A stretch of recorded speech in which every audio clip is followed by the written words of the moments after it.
The blind I phenomenon. எழுத்தாளர்கள், பத்திரிகை ஆசிரியர்கள், பிழை திருத்துவோர் அனைவரும் பிளைண்ட் ஐ பினாமினன் என்ற பிரச்சனையை எதிர்கொண்டிருப்போம். ஒரு எழுத்து பிழை, அதாவது டைப்போ எரர், உங்களால் கண்டுபிடிக்க முடியாது. எத்தனையோ முறை அதே வரியை வாசித்தாலும் கண்டுபிடிக்க முடியாது. வேடிக்கை என்ன தெரியுமா? அது அச்சிடப்பட்ட மின்னஞ்சல் அனுப்பப்பட்டவுடன் அல்லது ஒரு 50 பேர் பார்த்தவுடன் உங்கள் கண்களுக்கு அது தென்படும். அதுதான் பிளைண்ட் ஐ. மூளை எத்தனையோ முறை வாசித்தாகிவிட்டது, அது சரியாகத்தான் இருக்க வேண்டும் என்று கூறும்.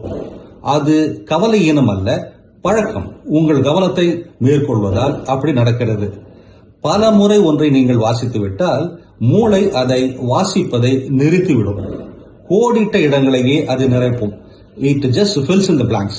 அடுத்த முறை பிழை திருத்தும் பொழுது அல்லது ஆசிரியரின் மேசையில் அவற்றை நீங்கள் பார்த்தால் அது தவறியதால் நிகழ்ந்ததல்ல என்று அறியுங்கள்.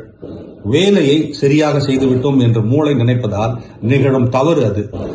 ஓம்கர் பார்ட்டே இப்படி கூறுகிறார். இது போன்ற சிந்தனைகளுக்கு தமிழ் பூமர் அபிஷியல் சேனலை தவறவிடாதிருங்கள்.